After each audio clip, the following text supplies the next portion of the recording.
Bon, bienvenue dans cette vidéo. Aujourd'hui, on va comparer deux breaks 100% électriques parce qu'on en a marre des SUV. Je sais que vous aussi, vous en avez marre des SUV. Donc, je suis avec Quentin. Salut Quentin. Salut Max. Salut. Alors Quentin, tu as une chaîne YouTube en plus qu'on mettra en bas en description parce que tu es venu avec ta MG5. Une MG5 Luxury, c'est ça. Voilà. Donc, break 100% électrique. MG5, on va comparer à la i308 SW. C'est la toute nouvelle, la toute dernière. Dans cette vidéo, qu'est-ce qu'on va faire? Bon, on va comparer ces deux voitures parce qu'il y a quand même pas mal de choses à voir parce qu'elles sont quand même relativement similaires quand même sur le papier. On va faire un test de consommation. On va aller sur la route, voir quelle est l'autonomie des voitures, quelle est l'autonomie réelle des deux voitures. On va faire un test de recharge pour voir laquelle recharge plus vite. On va s'y comparer bien entendu les aspects pratiques puisque c'est deux breaks 100% électriques. Donc, c'est deux véhicules qui se veulent quand même pratiques et utilitaires au quotidien, même pour les familles, etc. Donc, on va directement commencer par les caractéristiques des deux voitures pour comparer les deux voitures, donc encore une fois sur le papier. C'est parti. Gary, tu es derrière la caméra? Oui. On s'est dit qu'on allait faire un petit style différent, donc on est à 3 dans cette vidéo. Donc, on va commencer encore une fois par les caractéristiques des voitures, donc MG5, i308. On commence par quoi? Écoutez, déjà, elles sont très différentes en termes de design et on a vraiment l'impression que la MG est plus fluette alors qu'en termes de dimension, c'est très proche. Hein. Ouais, c'est très proche. Je vous affiche maintenant dans la vidéo les deux voitures donc côte à côte avec les caractéristiques parce que voilà, on va pas non plus chipoter au millimètre près. La MG5 paraît plus haute. En fait, on a l'impression d'avoir un MG ZS qu'on aurait aplati. Elle fait quand même un petit peu SUV, tu sais, dans l'âme. Tandis que la i308 est beaucoup plus, on va dire, racée dans le design. Elle est plus basse, même si la version SW est moins équilibrée que la version berline. Ça, c'est ce qu'on pourra remarquer. En termes d'empattement, vous avez quoi ça va jouer sur l'habitabilité finalement. Tout à fait. 2,73 m ici. Je sais plus ce que tu as dit. 2,65 m pour la MG5. Ouais, c'est ça. Bon, on a parlé des dimensions, Quentin.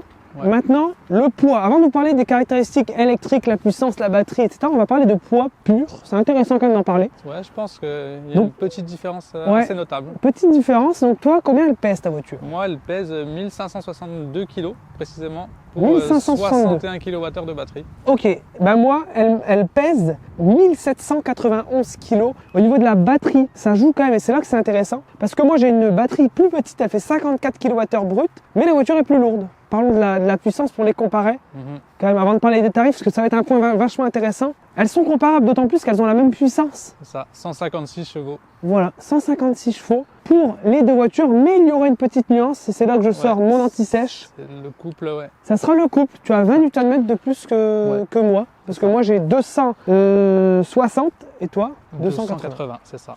Moi, j'ai une question à vous poser, c'est sur l'aspect sécurité active et passive. Ouais. Est-ce que vous connaissez un petit peu les notations de vos deux véhicules?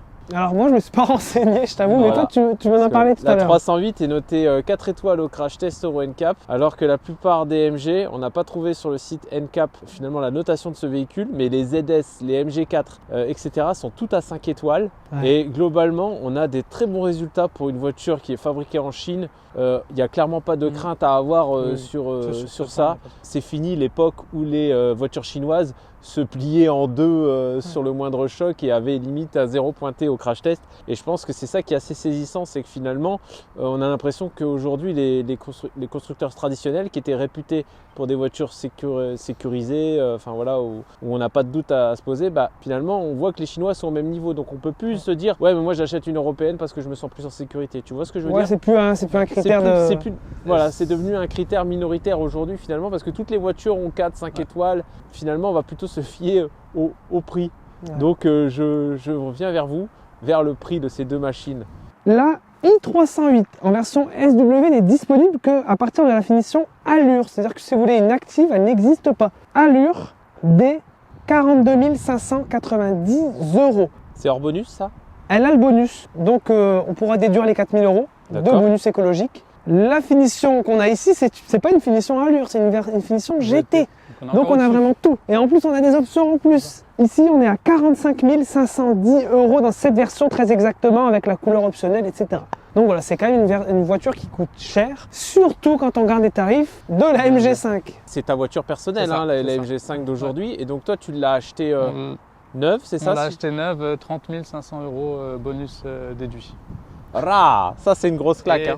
Actuellement, elle est encore à 30 500 € bonus déduit avec les ZMG. C'est sympa la brigade anti-SUV, mais les choses qui fâchent maintenant, en termes d'autonomie, qu'est-ce que ça donne? Celle-ci est donnée pour 409 km d'autonomie WLTP en cycle mixte avec une conso de 15,1 kWh au 100. Donc elle promet d'être plutôt efficiente et c'est d'ailleurs la promesse de cette i308, qu'elle soit berline ou SW, elle est vraiment plutôt efficiente. Voilà. Donc ça offre une plutôt bonne autonomie au vu de la taille de la batterie. Oui, au vu de la taille de la batterie, heureusement qu'elle a ce petit point positif. C'est pas mal. Et toi, pour l'AMG, on est sur quelle autonomie? Pour ce modèle-là, en Luxury, jante 17 pouces, on est à 380 km avant mise à jour. On va enchaîner maintenant sur l'intérieur des deux voitures, voir un petit peu la différence de finition. Est-ce que, au vu du prix, on a une voiture qui est vraiment mieux finie que ça par rapport à la MG5? Ben, c'est ce qu'on va voir tout de suite. Bon, du coup, on commence à bord de cette i308 et j'ai fait monter Quentin en tant que conducteur, comme ça il peut s'installer un petit peu puisqu'on a forcément le iCockpit qui est un petit peu la marque de fabrique. Alors qu'est-ce que tu en penses là? Je trouve que je suis un peu plus à l'étroit au niveau de la visibilité en fait. Le pare-brise et je le trouve très petit quoi. Et le tableau de bord très renfoncé vers l'avant, ce qui permet sûrement de gagner un peu d'habitabilité vers l'arrière, mais je me sens un peu plus à l'aise dans la mienne quoi. Et même là on le voit quand on est assis dans la 308, elle est beaucoup plus haute la MG5. Ouais. Donc tu as plus une position entre guillemets SUV entre guillemets. Moi vu que je roule habituellement avec des trafics, des crafters, j'aime bien être un peu en haut. Ouais. Là, tu es plus haut. Là, du coup, on se retrouve plus proche de la route, même en se montant au maximum. Je pense que ça sera moins pratique cette 308 finalement, je pense, par rapport à la MG5. En termes d'accessibilité, elle est plus basse. La MG5, vu que le plancher est assez haut, aussi, on a vite tendance à avoir les genoux un peu surélevés. Ouais. Alors que là, du coup, non, on est vraiment bien assis au fond du siège. Et donc, on pourra faire un petit focus là-dessus. Bon, encore une fois, ici, c'est une version qui est bien équipée. Donc, au niveau de l'infodivertissement, je pense qu'on sera quand même un cran au-dessus par rapport à la MG5, quoique l'écran n'est pas toujours super réactif non plus pour une voiture à ce prix quand même. Bon là ça marche bien forcément quand je vous le montre, mais tout à l'heure par exemple en roulant j'ai eu un crash et l'écran était éteint. L'écran était noir, donc en roulant c'est quand même pas cool lorsqu'on utilise le GPS. Mais sinon voilà, globalement on a le nouveau système avec les high toggle etc. Et ici on a le iCockpit, donc en 3D ici en plus sur cette version. Ça c'est quand même sympa pour le coup. Et un mot au niveau de l'écran, on n'a pas de planificateur, donc sur mon trajet, il faudra se débrouiller autrement en faisant une planification manuelle. Les bandes sont référencées dans le GPS, mais c'est pas vraiment à jour. Et il y a un certain décalage entre la réalité finalement et ce que vous annonce la voiture. Alors on va monter à l'arrière pour voir justement comment ça se passe à l'arrière d'une. Sachant que là on est confortable. Déjà il y a une petite excroissance au milieu là. Ah oui. Qu'est-ce qui s'est passé?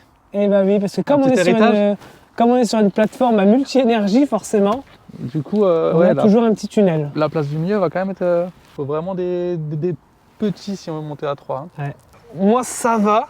Après si on se met à deux derrière nous... Ouais, deux ça passe. Ça passe, après on n'est pas grand non plus. Deux ça passe. On va faire monter un gaillard là. Allez, on va se mettre à 3.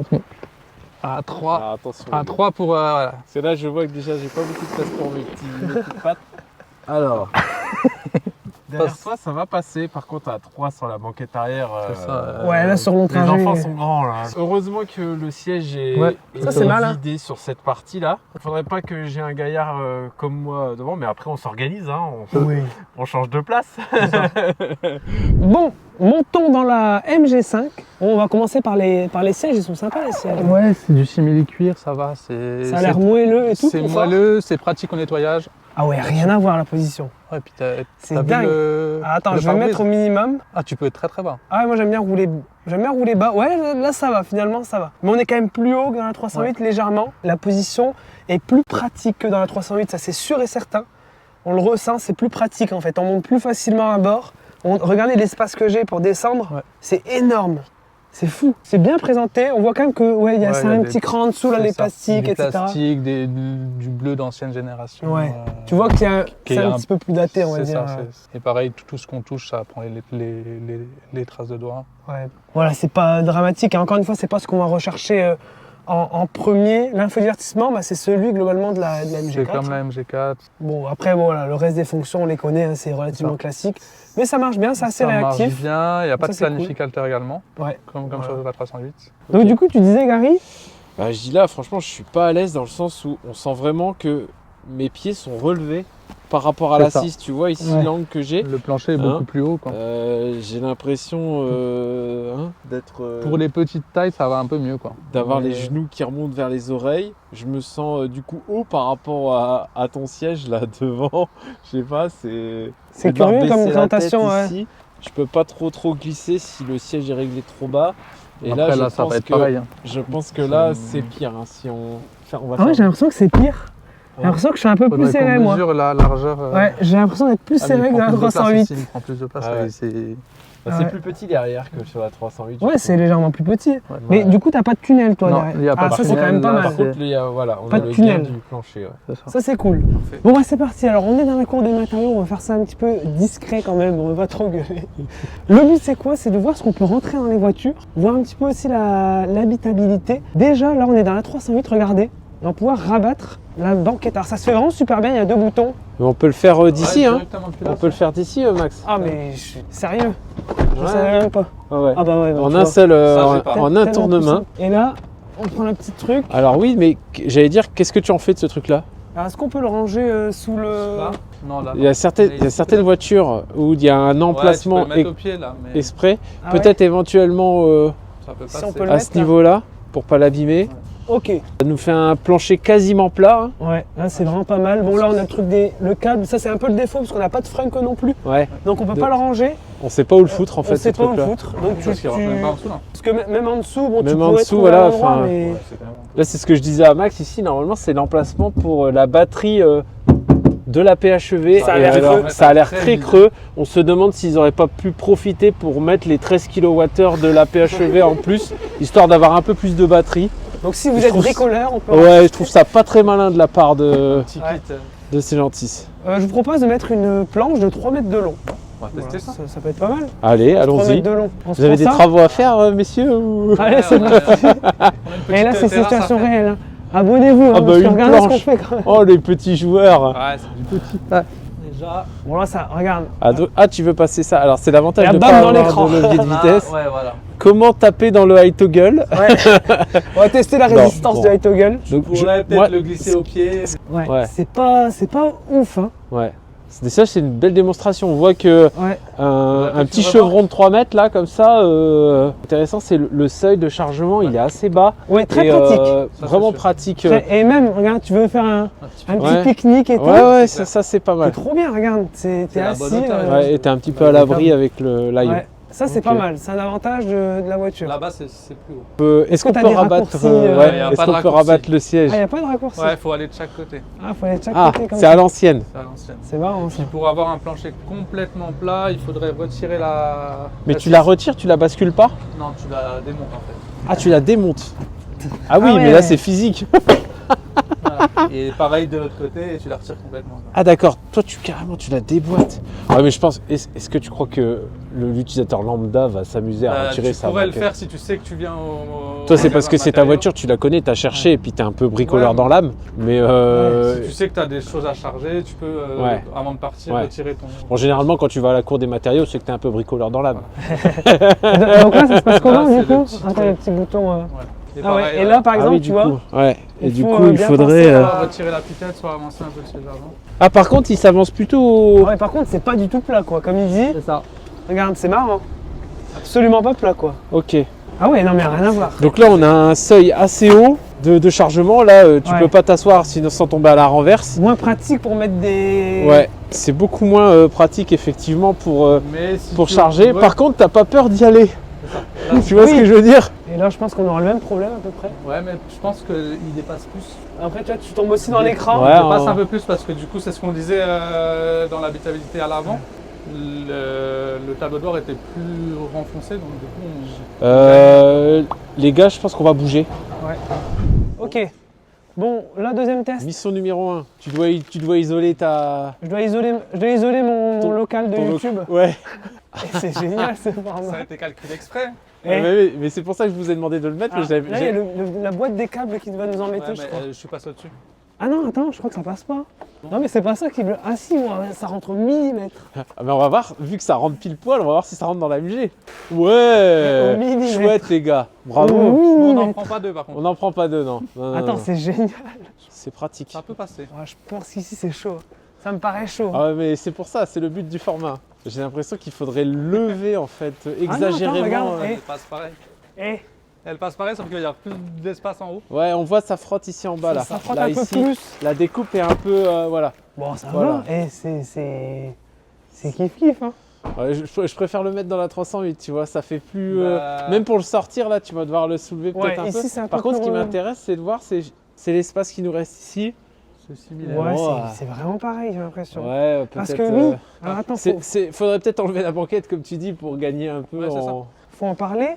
Sur le papier, 308, 548 décimètres cubes Ok. et MG5, 479. Mais je pense Mais que finalement, situation réelle, c'est quasiment similaire. Ouais, Je pense que ouais. c'est en comptant. Mais le il faut coffre. se méfier hein, des chiffres constructeurs parce que des fois, Ouais. justement, ils enlèvent la partie qui est en dessous. C'est ça. Ils Ouais. comptent ce qu'il y a sous Où il y les a les aménagements, chargeurs, ouais. sous le plancher. Et des fois, bah, toi, au quotidien, c'est pas forcément représentatif. Quoi.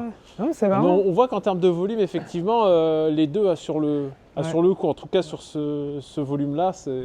Là, c'est marrant, ça va mettre. Viens, on met ça. Je pense Il y a que moyen. ça isolera mieux. Je pense qu'on peut en mettre deux. Ouais. On essaie d'en mettre deux. C'est le test. Moi, j'ai la meilleure place. Je porte que la caméra. Je suis très bien. Ouais, tu regardes sur le mec comme ça, En vas-y. hauteur, ouais. Ah, deux, je sais pas. Hein. Faut isoler le local. Hein. Il va faire froid. T'as vu comme pour L'hiver rentrer. prochain. Ah oui, bah, il serré, faut quand même. pousser. Et c'est assez intéressant. Allez, oh, Ah parfait. bah voilà. Eh, c'est vraiment un test en situation réelle. On tente. Ah oui, parce qu'on a le haillon du fainéant, ce que j'appelle ça. Bon, là il claque parce qu'il y a un bug, hein, mais il ferme bien, vous voyez. C'est le Donc max. là, c'est- c'est C'est fini. tout là. Et là, C'est full. là, on touche pas ça. Alors, est-ce que ça marche? Un peu plus Ça chaud. a l'air chaud. Ça a l'air chaud. En fait, c'est Ouais, c'est l'inclinaison les de la sièges, ouais, banquette. Ouais, Ça passerait. ouais, si, c'est le ça seuil qui gêne un peu. Mais Si du ça coup, passe, est-ce qu'on rentre le deuxième là? passe, je pense. Ah, je sais pas. Hein. C'est quand la rénovation C'est de ton local? Attends, faut qu'il soulève peut-être. Je crois que c'est mort. Hein. Attends. Ah, c'est chaud. Hein. Dans cette config là, c'est chiant. On est gêné par En fait, c'est la banquette. l'inclinaison de la banquette. Là, on est en train pense de que si tu déchirer pousses, ça tout passe. l'emballage. Ouais. Ouais, c'est. rentre, mais- Oui, parce que Voilà, c'est souple. on va plus le ressortir là. Parce que c'est souple. Vas-y, rentre-le quand même. Moi, je veux Vas-y. fermer le coffre. Hein. C'est le test ultime, la fermeture du coffre. C'est tout? Vas-y. Ouais, c'est bon. Allez, vas-y. Fermeture automatique manuelle du coffre. Vas-y. Voilà. Et acheter une MG, j'ai envie de lui J'ai dire. l'impression que le coffre est un peu plus sur la chaîne. il est un Ouais, peu plus- c'est moins pratique, mais honnêtement, pour 10 000 € d'écart, Ouais, je prends la MG. ça fait le taf. Côté pratique. hein. C'était ta conclusion. Merci, au Ouais, revoir. voilà. Ciao. Non, peut-être pas. Bon, ça y est, on vient de faire un petit circuit. Bon, beaucoup d'autoroutes, principalement d'autoroutes, Ouais. mais je vais vous donner juste après en voix off les consommations sur un petit cycle urbain. Voilà, on a fait 42 km, donc 70, 90, 110 et jusqu'à 130 km/h, où on a bien pu rouler jusqu'à 130. C'est ça. Il n'y avait pas énormément de circulation. Ça allait, ouais. Donc franchement ça se passe plutôt bien. Bon, un petit mot très rapidement sur les voitures sur autoroute. Globalement la 308 très agréable, on est très bien installé, c'est bien sonorisé, c'est pas bruyant. En plus ici on a toutes les aides à la conduite, le maintien de voie qui marche très bien. Voilà, rien à dire de spécial là-dessus. C'est une 308 donc clairement ça fait le boulot, c'est encore une fois confortable et agréable. Toi ça se passe comment globalement sur autoroute Nous, en les aides à la MG5? conduite, on est pas mal. C'est pas le top, c'est pas parfait, mais Ouais. ça fait le job. C'est reposant, t'es pas C'est trop ça. cassé Non, après un... non. Non, ça va, ça se passe plutôt bien. Ça va. Niveau bruit, par contre, Ouais. les bruits de roulement déjà en pneu hiver, un petit peu plus. Les bruits d'air, c'est quand même à 130, c'est nettement plus élevé. Moi, je roule rarement à 130, donc là, Ouais. je m'en suis rendu compte. Quelles étaient vos consommations là sur votre trip? Alors là, en allant jusqu'au parking, donc jusqu'à McDo, là je suis à 18,4 kWh au 100 de consommation. 19,1. 19,1. Et on a le même pourcentage de batterie, 65% chacun. Oui, c'est vrai, tu fais bien de le préciser, 65%. À savoir que moi là, sur tout à l'heure justement, j'ai pris une petite photo, je suis monté jusqu'à 19,2 hein, sur autoroute. Moi, je suis monté à 19,9. Voilà. Donc, Et moi, j'ai fait la voiture témoin avec ma IC4 magnifique. J'étais au-dessus de 20 kWh au 100. ah ouais. Ouais, donc globalement, là avec ces consommations-là, on aura 250 km en prenant un petit peu de marge, un petit peu de rab, on va dire, Ça. entre deux arrêts recharge du Ouais. coup. Et pas en full autoroute du coup. Pas en full autoroute. Sinon c'est 200, ouais. 220 quoi. Ouais, C'est moi ça. j'aurais dit grand maximum 200 km. Hein. Ah oui, et Dans et des là c'est là qu'on conditions pourra autoroutières. donner la vraie conso sur autoroute. Globalement sur autoroute, comme la voiture, bon elle est relativement efficiente, c'est quand même son avantage, Oui. mais elle a une petite batterie, du coup elle a un petit réservoir, il n'y a pas de secret, hein, vous allez être vachement bridé dans Et le... puis vous allez cycler entre 10 et 80, vous n'allez C'est pas faire Et puis du même, 100 à 0 quoi. Vu la recharge, c'est plus Ouais, 10, en 60, plus, c'est un peu 70, long. quoi. On se sent un petit peu frustré, on aurait aimé 10, 15, 20, peut-être kilowattheures en plus dans la batterie pour nous permettre de vraiment pouvoir rouler tranquillement sans se poser de questions. Je pense qu'on est bon sur cette partie autoroute. Maintenant, je vais vous donner les consommations en ville. On va rouler un tout petit peu, cycle urbain. Donc je vous donne les consommations maintenant. Et ensuite, on passe sur la recharge des deux voitures. C'est quand même un point super important. Bon voilà, on a fait un petit parcours donc en cycle urbain, on a roulé tous les deux en même temps et voici donc le débrief. Bon, on a roulé seulement 14 km donc c'est pas vraiment énorme mais on a déjà un premier aperçu. Bon, on voit que la Peugeot 308 n'est pas forcément bien lotie hein, dans ce comparatif puisque là on a eu des consos de 18 kWh au 100 km, ce qui est quand même beaucoup, mais je vous rassure en situation plus normale, sur un plus long trajet, sur un circuit peut-être aussi un petit peu plus représentatif, plus mixte on va dire, qu'on peut tomber à 16 voire 15 kWh au 100, ce qui est pas trop mal finalement au vu du gabarit. Là j'avoue, j'arrive pas trop à expliquer pourquoi j'ai eu 18 kWh au 100, je trouve ça quand même assez élevé. Là la MG5 explose la i308 hein, sur ce test, puisque la MG5 s'en sort avec 13,9 kWh au 100 de consommation, une arrivée avec 61% de batterie contre 59% de batterie pour la i308. Donc clairement on voit que la MG5 tout comme la i308 en ville et en usage finalement périurbain, elle se débrouille vraiment super bien, on arrive à avoir des consommations vraiment plutôt correctes et donc un coût à l'usage plutôt intéressant. Sur autoroute, comme on l'a vu tout à l'heure, c'est vraiment moins bon. Donc attention à votre usage si vous prenez l'une ou l'autre de ces voitures.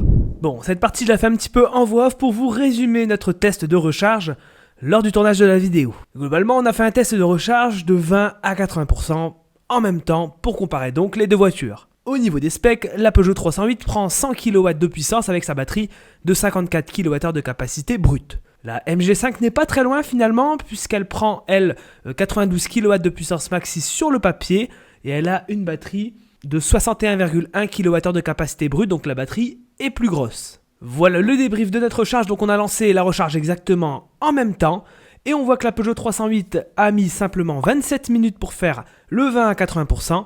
Tandis que la MG5, elle, a mis 32 minutes. Elle a récupéré par contre légèrement plus d'énergie. La 308 a eu un pic à 102 kW de puissance, donc c'est plutôt correct avec ce qu'annonce Peugeot finalement. Tandis que la MG5, elle, a pris 77 kW en pic, donc on est loin quand même de la puissance annoncée par MG.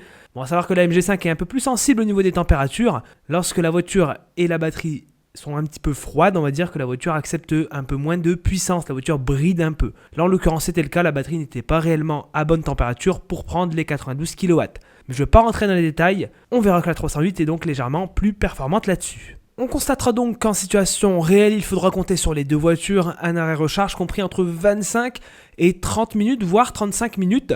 Donc on voit qu'en situation réelle, c'est pas vraiment le top, d'autant plus que les puissances de recharge s'effondrent au-delà de 80%, surtout pour ce qui est de la Peugeot i308. Donc finalement, sur le long trajet, on s'arrêtera tous les 180 km environ, voire même moins, hein, dans des conditions météo difficiles, et on s'arrêtera donc encore une fois 25 à 35 minutes, ce qui est vraiment moyen pour une voiture qui se veut autoroutière. Bon allez, maintenant on passe au bilan complet de la vidéo. On va voir ensemble quelle voiture il faut finalement choisir. Bon, Quentin, tu gardes ta MG5 ou pas? Ouais, je pense quand même.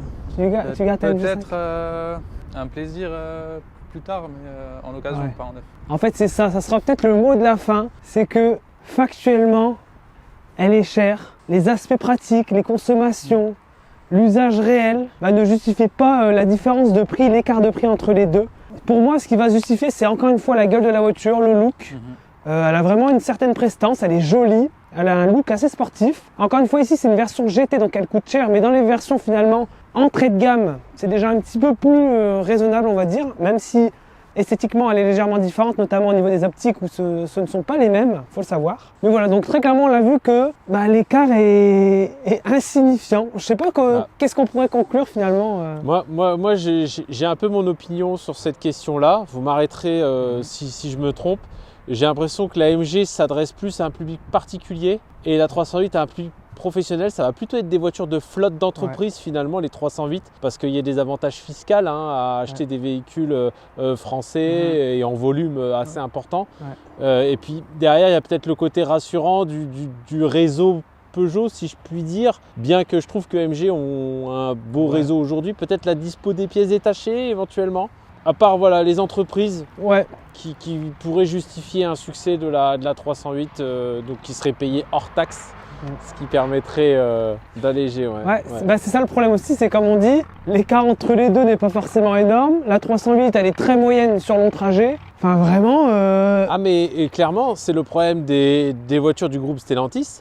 Elles vont faire du dégât chez les gens qui, à la base, ne sont pas favorables à l'électrique, mais vont être obligés de rouler en voiture électrique parce que c'est des véhicules d'entreprise, de service, de fonction.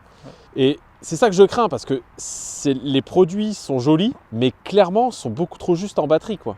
On le voit. T'as un peu les contraintes de l'électrique, c'est dommage parce que même on n'a pas de préconditionnement, ça ne recharge pas fort. Comme tu dis, petite batterie. Et on a vu, on a l'impression qu'on avait la place pour laisser la batterie de la PHEV sous le logement qui permettrait de gratter la dizaine de kilowattheures qui manquent. Largement, Je ne comprends pas ce choix.